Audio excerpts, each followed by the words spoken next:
dá saudade de tudo, né? Acho que, principalmente das amizades que a gente faz e depois acaba se distanciando, que às vezes a gente convive mais com os companheiros de clube que com a própria família. Acho que sente falta de tudo, dos treinos, dos jogos, né, da resenha com os companheiros. Acho que tudo isso aí a gente sente muita falta. Ronaldinho misses football, but football misses Ronaldinho too. For him, this sport was so much more than a job. Playing football was an outlet and even a means of expression. Recently, Ronnie lost his mother to COVID. And unfortunately, that's far from being the only personal drama he's experienced. But despite the difficult challenges life has thrown his way, he always kept a smile. A smile that had an impact on millions of fans around the world. When Ronaldinho is hurt, the football world feels his pain. Because when football needed him, Ronaldinho gave his all.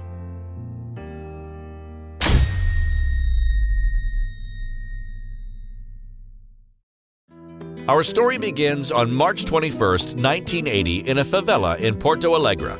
Ronaldo de Assis Moreira was born surrounded by drugs and gangs.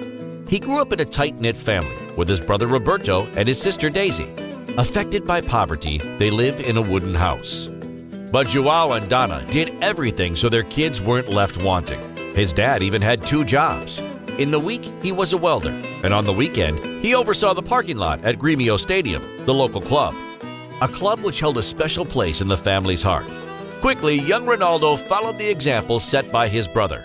He spent his time with a ball at his feet. Night and day, all the time I think about football. I live football. I love spending my time with the ball. There's always one somewhere. Without a ball, I'd be nearly dead. It's my entire life. Thanks to football, the boy was carefree. His love for the ball masked the problems that surrounded him. Seeing this love, his father decided to sign him up for his first club. And that's where Ronaldinho was born. His teammates nicknamed him this because of how small he was. But his size was far from being a disadvantage. He knew he couldn't compete physically.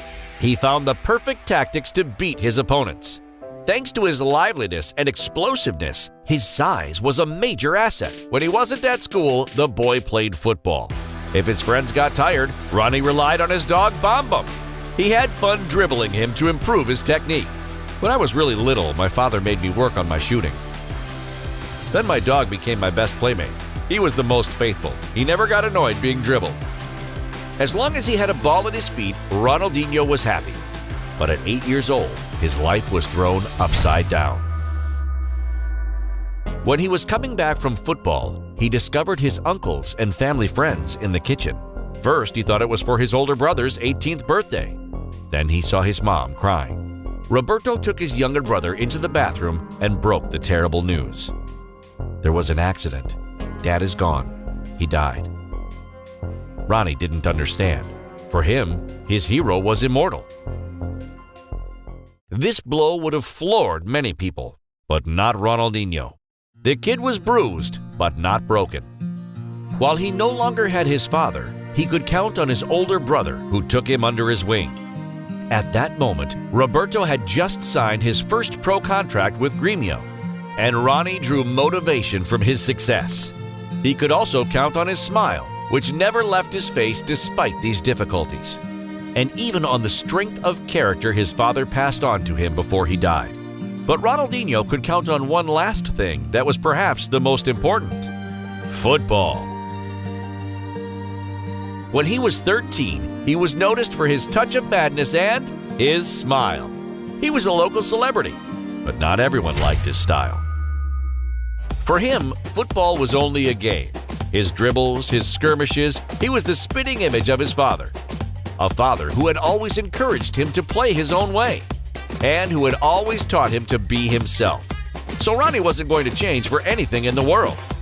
I like to invent, to surprise. It's an obsession, like always having a ball at my side. I like to do unexpected things, to not know what will happen in the next 3 seconds. Football is that. It's instinct, and that's how I'll continue to play. This desire for freedom led to many comments. Yet it was this freedom that allowed him to flourish. Ronnie didn't care one bit about what people thought of him. When he faced criticism, he answered on the pitch. All he needed was a ball to express himself. But in July 1994, Brazil defeated Italy in the World Cup final. Ronaldinho realized that football was so much more than a simple game.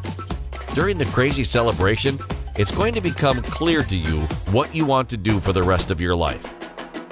You're going to realize what football means to Brazilians. Most importantly, you will see the happiness that football can bring to regular people. It's easy to imagine what this young kid was thinking at that moment. A moment that led to the birth of the huge competitor sleeping within him. From then on, Ronaldinho wanted to prove that he could succeed.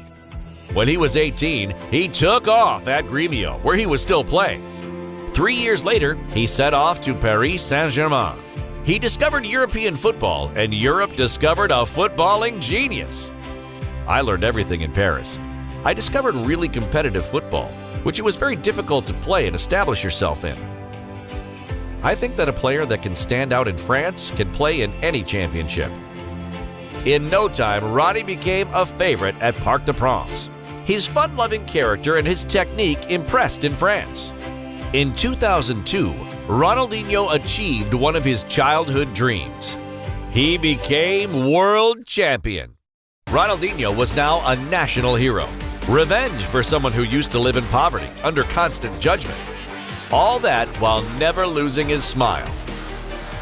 Revenge that João must have enjoyed from the heavens, because he had predicted everything his son would achieve in previous years. My ambition comes from what I experienced in my childhood. My father's death after everything that he taught me. He told his friends, "You'll see, one day, he'll be a world champion."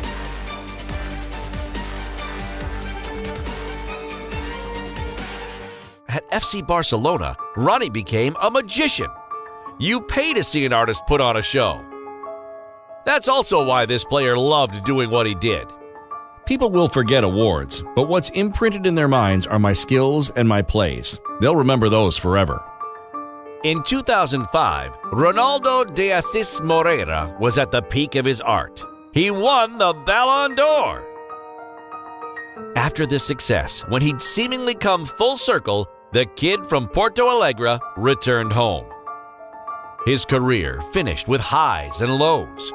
Ronaldinho didn't have a journey worthy of his talent, but despite all this, he never lost his smile. Recently, another test came his way. Donna, his mother, died after getting COVID, a very important figure in his life. She was also who he turned to when things didn't go right. For him, she was an inspiration for her strength and her joy. A loving mother who, like him, was always smiling. A smile Ronnie shared on social media to pay tribute to her. Her death could have crushed the Brazilian, but it will only make him stronger. Because after all, he reminded us that death is just a passage to another place. Ronaldinho is to football what Leonardo da Vinci is to painting. They left their mark on history, intentionally or not. Both jolly and elegant, spectacular and striking, football fans will never forget the player Ronaldinho was. A player that loved living his passion.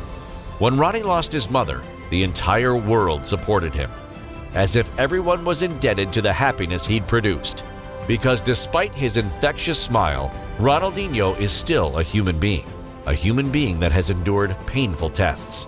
Ronaldinho was always guided by his father throughout his career. This man who passed on such an overwhelming passion. This man who pushed his son to have his own style, to play with pleasure, for pleasure. Ronnie always gave without ever asking for anything in return. Today, it only makes sense to pay him back. Because Ronaldinho has shown us that passion is so much more important than anything else.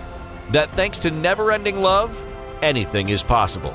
But also, despite challenges, you should never give up. And maybe, if you smile at life, it will smile back at you.